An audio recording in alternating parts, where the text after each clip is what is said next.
So hey guys, mostly welcome to all of in this video. स्वागत है आप सभी का एक और हमारे नए वीडियो में। और आज का यह नया वीडियो जिसमें हम लोग बात करने वाले हैं कि आखिर बिहार पोस्ट मैट्रिक स्कॉलरशिप में आपको कितना पैसा मिलता है। अगर आपने अप्लाई किया, अप्लाई करने के बाद ये पैसा आपको कब तक मिलेगा। अगर आप बीए में पढ़ रहे हैं, बीएससी पढ़ रहे हैं, बीकॉम पढ़ रहे हैं, या फिर अगर आप बीबीए, बीसीए, बीएमसी, या फिर आप इंटरमीडिएट कर रहे हो, या फिर आप एमए, एमएससी, एमकॉम जैसे कोर्स कर रहे हो, चाहे आपका कोर्स रेगुलर मोड में हो या फिर वोकेशनल मोड में हो, या फिर हो सकता है आप बिहार के बाहर पढ़ रहे हो, तो आपको पैसा मिलेगा या नहीं मिलेगा। और अगर आप पढ़ रहे हैं किसी सेंट्रल यूनिवर्सिटी बिहार में, तो आपको कितना पैसा मिलेगा, यानी आपको पैसा कितना मिलेगा, ये हमारे देख रहे होंगे पीछे, आप थंबनेल भी देख रहे होंगे, इसमें ये सारा बात बताया गया है। और ये बात किसी से छुपा नहीं है, क्योंकि आज के इस पेपर के कटिंग में ये बात को जारी कर दिया गया है। तो जो स्टूडेंट अभी तक अप्लाई नहीं किए हैं, अप्लाई कर सकते हैं। अप्लाई करने का क्या प्रोसीजर होता है, क्या क्या डॉक्यूमेंट चाहिए अप्लाई करने के बारे में, ये सब कुछ मैंने अपने पिछले वीडियोस में बताया था। तो आप पिछले वीडियो को जरूर देखिएगा, उसका आई बटन पे आपको लिंक मिल जाएगा, आप उसको देखिएगा, आपको पता चल जाएगा अप्लाई करने का प्रोसीजर क्या होता है और क्या क्या डॉक्यूमेंट आपके लगते हैं। अगर आपने अप्लाई कर दिया या अप्लाई नहीं किया है, अप्लाई करने का सोच रहे हैं, तो पहले ही आप जान लीजिए कि आपको कितना पैसा मिलेगा और ये पैसा कब तक मिलेगा। और मैं बात कर रहा हूं बिहार पोस्ट मैट्रिक स्कॉलरशिप। कहने का मतलब कि आपको ये जो पैसा मिलेगा, आपको ये जो स्कॉलरशिप मिलेगा, अगर आप 10th पास हैं तो ही आपको ये पैसा मिल जाएगा। मतलब अगर आप बस 10th पास होने चाहिए, बाकी आप किसी भी क्लास में हो, बीए कर रहे हो या फिर पीजी कर रहे हो या फिर वोकेशनल कर रहे हो या फिर आप बीएड करें, कुछ भी करें, आपको ये पैसा मिलेगा। अगर आप बिहार के स्थायी निवासी हैं तो, मतलब अगर आपका एड्रेस, या कह सकते हैं अगर आपका आधार कार्ड पे आपका एड्रेस बिहार का है, तो ये पैसा आपको मिलकर रहेगा।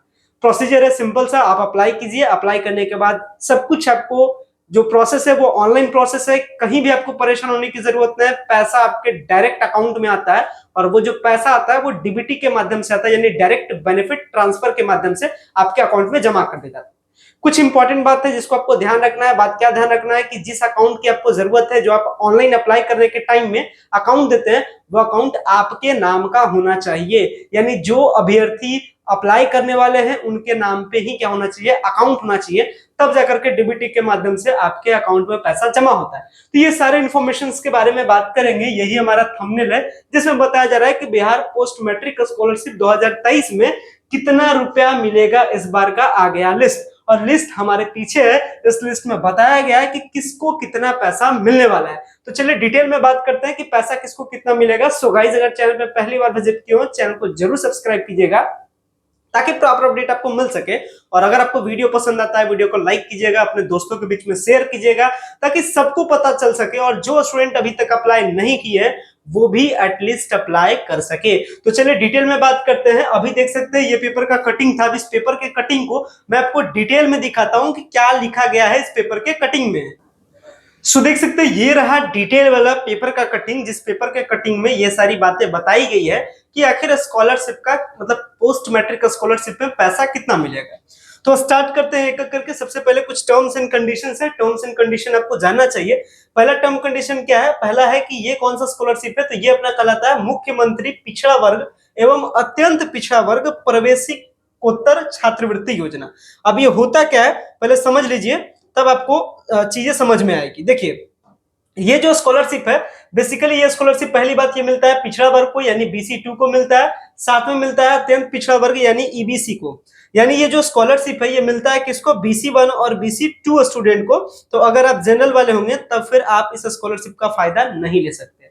ये स्कॉलरशिप किनको किनको मिल रहा है? तो ये स्कॉलरशिप अपना मिल रहा है BC1 स्टूडेंट को और BC2 स्टूडेंट को। पहली बात। दूसरी बात करते हैं कि इस स्कॉलरशिप किनको मिलता है, तो यहां देखिए बताया गया राज्य योजना अंतर्गत ये छात्रवृत्ति बिहार राज्य के निवास करने वाले पिछड़ा एवं अत्यंत पिछड़ा वर्ग के छात्र छात्राओं को ये मिलता है। यानी फिर क्या कंडीशन है? नेक्स्ट कंडीशन आपका इसमें क्या बताया जा रहा है कि ये जो स्कॉलरशिप है ये बिहार वाले ही स्टूडेंट को मिलेगा। यानी जो बिहार के स्टूडेंट है उनको ही ये स्कॉलरशिप मिलेगा। ये भी बातें यहां से क्लियर हो गई। आगे बढ़ते हैं, एक एक करके पॉइंट को समझेंगे। साथ ही साथ बताया जाता है कि जो स्टूडेंट बिहार के किसी इंस्टीट्यूट में पढ़ रहे होंगे तभी आपको पैसा मिलेगा। तो अगर आप बिहार से बाहर कहीं पढ़ रहे हैं तो आपको ये पैसा नहीं मिलेगा, बल्कि आपको ये जो पैसा का आप उम्मीद रख रहे हैं वो आप रख सकते हैं बिहार स्टूडेंट क्रेडिट कार्ड के थ्रू, यानी अगर आप बिहार से बाहर पढ़ रहे हैं और आपको भी चाहिए किसी प्रकार का स्कॉलरशिप, तो आपको किस चीज का यूज करना पड़ेगा? आपको यूज करना पड़ेगा बिहार स्टूडेंट क्रेडिट कार्ड का, जिसके जरिए से आपको पैसा मिल सकता है अगर आप बिहार से बाहर पढ़ रहे हैं तो। लेकिन अगर आप बिहार में पढ़ रहे हैं तो आपको डायरेक्ट बेनिफिट मिल सकता है किस चीज का? पीएमएस स्कॉलरशिप का, यानी पोस्ट मैट्रिक स्कॉलरशिप 2023। तो ये तो बात होगी कि बिहार वालों को मिलेगा, साथ ही साथ बात हो गई कि अगर आप बिहार में पढ़ रहे होंगे तभी आपको मिलेगा, ये भी बात आपको पता चल गया। चाहे वो बिहार मतलब बिहार का कोई सेंट्रल यूनिवर्सिटी हो या फिर बिहार का कोई भी अदर यूनिवर्सिटी हो, अगर आप बिहार में पढ़ रहे हैं, बिहार के इंस्टीट्यूट में पढ़ रहे हैं, या बिहार का कोई इंस्टीट्यूट मतलब वो जो इंस्टीट्यूट है वो बिहार में सिचुएटेड होना चाहिए, तभी जाकर के आपको स्कॉलरशिप मिलेगा। साथ ही साथ कुछ और कंडीशन है। कंडीशन क्या है कि जो स्कॉलरशिप लेने वाला स्टूडेंट है वो क्या होना चाहिए, या जो स्कॉलरशिप लेने वाला जो अभ्यर्थी है वो बिहार राज्य का स्थायी निवासी होना चाहिए, पहला टर्म्स कंडीशन। दूसरा, उसका जो जाति होना चाहिए वो BC2 होना चाहिए या फिर BC1 होना चाहिए। इसके बाद उनके माता पिता का जो इनकम सर्टिफिकेट है वो 3 लाख से कम का होना चाहिए, ये भी एक मेजर कंडीशन है। जो आपका इनकम सर्टिफिकेट है वो क्या होना चाहिए? 3 लाख से कम का होना चाहिए। इस बात का भी आपको ध्यान रखना है। तो इनकम सर्टिफिकेट तो आज के टाइम में तुरंत ब्लॉक से बन जाता है, आप ऑनलाइन खुद से घर बैठे करके आप इनकम सर्टिफिकेट बनवा सकते हैं, और वो भी 3 लाख से कम का बनवा सकते हैं। अगर आपको बनवाने में किसी भी प्रकार का इश्यू हो तो डायरेक्टली आप कांटेक्ट कर सकते हैं, नंबर आपको वीडियो के डिस्क्रिप्शन बॉक्स में दिया गया है। बिहार के किसी भी कोने से आप रहे, आपका जो इनकम सर्टिफिकेट है या कोई भी डॉक्यूमेंट जैसे इनकम है, कास्ट है, रेसिडेंशियल है, ये सारे डॉक्यूमेंट आप घर बैठे तैयार करवा सकते हैं। नंबर आपको वीडियो के डिस्क्रिप्शन बॉक्स में मिल जाएगा, आप उस नंबर पर कांटेक्ट करके ये डॉक्यूमेंट को आप तैयार करा सकते हैं। आगे बढ़ते हैं। नेक्स्ट क्या बताया जाता है कि आवेदक यानी जो अप्लाई करने वाला है, राज्य के अंदर अवस्थित सरकारी संस्थान या मान्यता प्राप्त गैर सरकारी संस्थान, यानी बिहार में जो इंस्टीट्यूट जहां पढ़ रहे हैं, चाहे वो प्राइवेट हो, लेकिन प्राइवेट हो तो एफिलेटेड होना चाहिए, और या फिर गवर्नमेंट हो, तो आपको क्या मिलेगा? ये आपको मिलेगा। अब कौन कौन से कोर्स में या कह सकते हैं क्या आप पढ़ रहे हैं तो उसमें कितना पैसा मिलेगा, ये देखिए नीचे बताया गया। देखिए बताया क्या जा रहा है, कोर्स की विवरणी, और क्या बताया जाता है, छात्रवृत्ति राशि की अधिकतम वार्षिक सीमा, यानी मैक्सिमम कितना पैसा आपको मिल सकता है, यही यहाँ पे बात बताया गया है। अब देखिए क्या बताया जा रहा है कि राज्य के अंदर अवस्थित मान्यता प्राप्त गैर सरकारी संस्थान संचालित कोर्सों में, देखिए जो प्राइवेट है, मतलब जो इंस्टीट्यूट प्राइवेट है या कह सकते हैं जो बिहार गवर्नमेंट से एफिलेटेड है, उसमें ज्यादा से ज्यादा मात्र 15,000 मिलेगा। और अगर वो इंस्टीट्यूट गवर्नमेंट है, जैसे पाटलिपुत्र यूनिवर्सिटी, पटना यूनिवर्सिटी, इसके साथ और दूसरे यूनिवर्सिटीज के नाम ले सकते हैं आप, जैसे LNMU हो गया, मगध यूनिवर्सिटी हो गया, का कोई कॉलेज जो आप वहां पढ़ रहे हैं, तो वो तो सरकारी हो गया। तो सरकारी हो गया तो ये वाला नियम काम नहीं करेगा, 15,000 नहीं, वो प्राइवेट के, जैसे पटना वुमेन्स कॉलेज, तो Patna women's college Patna university से एफिलेटेड है, बट ये प्राइवेट इंस्टीट्यूट है, तो वहां पर मैक्सिमम क्या मिलेगा? 15,000 का अमाउंट आपको मिल सकता है। मिनिमम और मैक्सिमम, ये दो बाउंड्री डिसाइड है। अब चलिए बात करते हैं किस कोर्स में कितना मिलेगा। सबसे पहला कोर्स आता है, अगर आप +2 यानी अगर आप इंटरमीडिएट के स्टूडेंट हैं, अगर आपका जो कोर्स है, अगर आप इंटरमीडिएट के स्टूडेंट हैं, तो पहला कैटेगरी यहाँ पे बताया गया है इंटरमीडिएट के लिए ही, और पहला क्या बताया जाता है, मैक्सिमम आपको 2,000 मिलेगा। यानी अगर आप, इसका कहने का मतलब क्या है कि अगर आप +2 कर रहे हैं, यानी आप क्लास 12th में है या क्लास 11 में है, तो आपको पैसा मैक्सिमम कितना मिलेगा? 2,000 मिलेगा। 2,000 से ज्यादा का उम्मीद नहीं रखिएगा। आगे बढ़ते हैं। अगर आप अंडर ग्रेजुएट के स्टूडेंट है रेगुलर में, यानी BA BSc BCom, पहले सेमेस्टर हो, दूसरा सेमेस्टर हो, पार्ट 1 हो, पार्ट 2 हो, पार्ट 3 हो, किसी भी ईयर आपका हो या कोई भी सेमेस्टर हो, आपको मैक्सिमम कितना अमाउंट मिलेगा? तो यहाँ पे बताया जा रहा है कि जो UG वाले हैं उनको मैक्सिमम अमाउंट मिलेगा 5,000। चाहे आपका एडमिशन में जितना भी खर्च हो लगा हो, लेकिन मैक्सिमम से मैक्सिमम आपको मिलेगा 5,000, ये आपको ध्यान रखना है। आगे बढ़ते हैं। स्नातकोत्तर। स्नातकोत्तर के बारे में बात किया जाता है कि अगर आप PG के स्टूडेंट हैं, MA MSc MCom कर रहे हैं, या फिर जो अन्य कोर्स है, इस अन्य कोर्स में भी आपको मैक्सिमम कितना मिलेगा? तो मैक्सिमम आपको 5,000 रुपया मिलेगा, ये भी इसमें बताया गया है। नेक्स्ट कोर्स के बारे में बात करते हैं, औद्योगिक प्रशिक्षण संस्थान, यानी अगर आप ITI कर रहे हैं, अगर आप ITI कर रहे हैं तो ITI करने वालों को क्या मिलेगा? मैक्सिमम पैसा कितना मिल सकता है, ये भी इसमें बताया गया, तो इसके लिए भी 5,000 रखा गया है। नेक्स्ट बात करते हैं। तो नेक्स्ट कोर्स है 3 वर्षीय डिप्लोमा पाठ्यक्रम, या कह सकते हैं पॉलिटेक्निक। अगर आप पॉलिटेक्निक कर रहे हैं तो पॉलिटेक्निक के केस में आपको मिलता है 10,000 रुपया। ये यहाँ पे क्या किया गया है, बताया गया, यानी पॉलिटेक्निक वालों को कितना मैक्सिमम मिलता है? तो 10,000 रुपया आपको मिलता है मैक्सिमम।